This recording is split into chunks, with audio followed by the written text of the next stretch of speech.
join me on the program to help you provide some organizational tips and make the most out of whether it's your office or your home life. She's a professional organizer, Barbara Reich. Hi, Barbara. How are you today? I'm great. Thank you for having me. Well, thank you for coming on the program. Now, for those people who maybe they've got more of that messier lifestyle, they feel like they don't have time to clean up, to really get organized, what is the best way to start? Well, the important thing is that you do start. So what I suggest to people is that they actually put the time in their calendar, and not just 5 minutes. It has to be an hour or 2 hours. A significant chunk of time is if I myself were going to walk through your door and organize with you. So the first step is really putting aside enough time to make it an impact.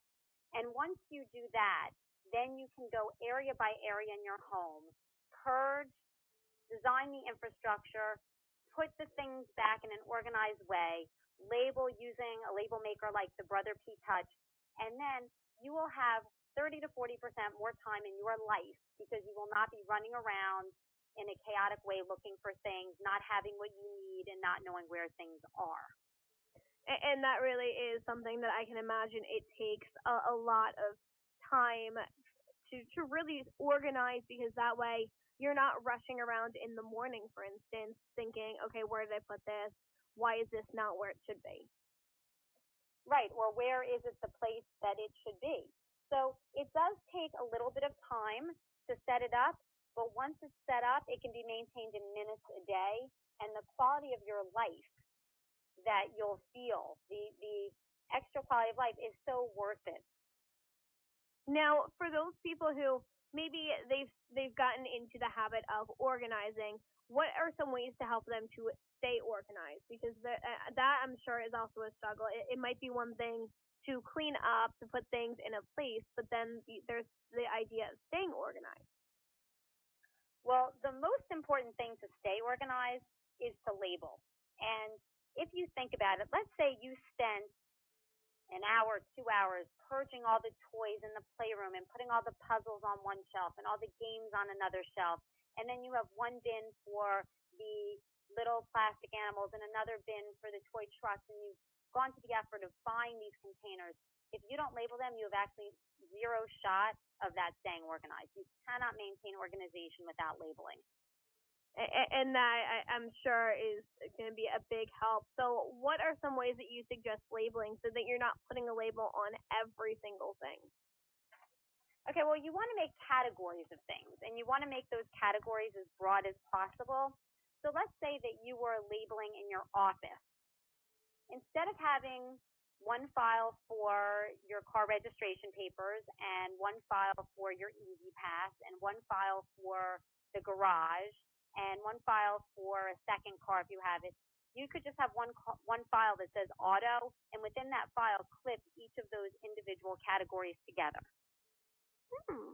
Now that sounds like a good idea. So that way you don't have to worry about one paper being on one part of the desk, the other paper being stored in a drawer somewhere. You just have everything together, and you can go back to the older papers if you need to reference them.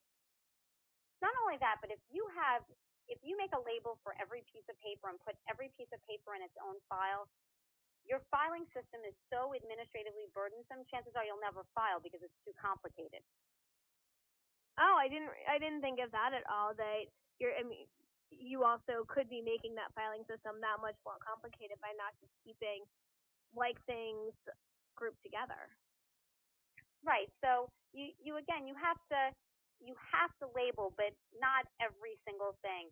And actually, it is the 25th anniversary of the Brother P Touch Label Maker, and they have introduced a 25 days of P Touch labeling campaign. So if you look on your website, if your listeners go to their website, www.brother-usa.com/ptouch25, there are 25 stories of ways that people have used the label maker that are really inspirational and unique. So what's an example of one of those stories that is a way someone used that label maker? I mean, there's a story of a beekeeper there who has used it to label in her profession. I mean, there's really no end to the things that you can label.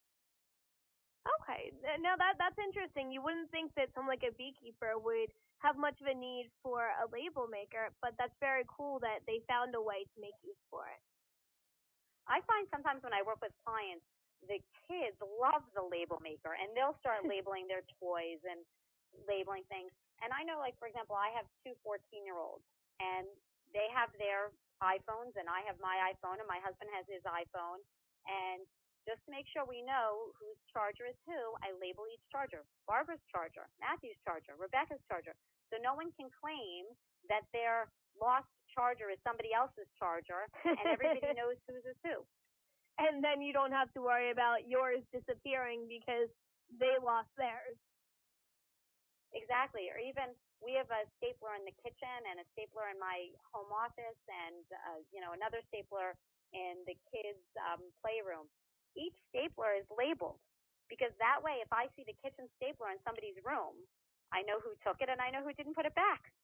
Oh, that's a good point. And then that way you know, okay, this person needs a better organization system, or they need to maybe keep this in the kitchen whenever they're stapling or something like that. Exactly. Well, that way there's no false blame going to someone else. Now, where can people go for more information about everything that we talked about today? Well, again, you can go to the Brother P Touch website, www.brother-usa.com/ptouch25, or go to my website, www.resourcefulconsultants.com. You can also go to Facebook, Barbara Reich, Resourceful Consultants. Awesome. And thank you for coming on the program. It's been a pleasure talking with you, Barbara. Thanks so much. I really appreciate you having me on. And have a great day. Okay, you too. Thank you. And that was Barbara Reich, who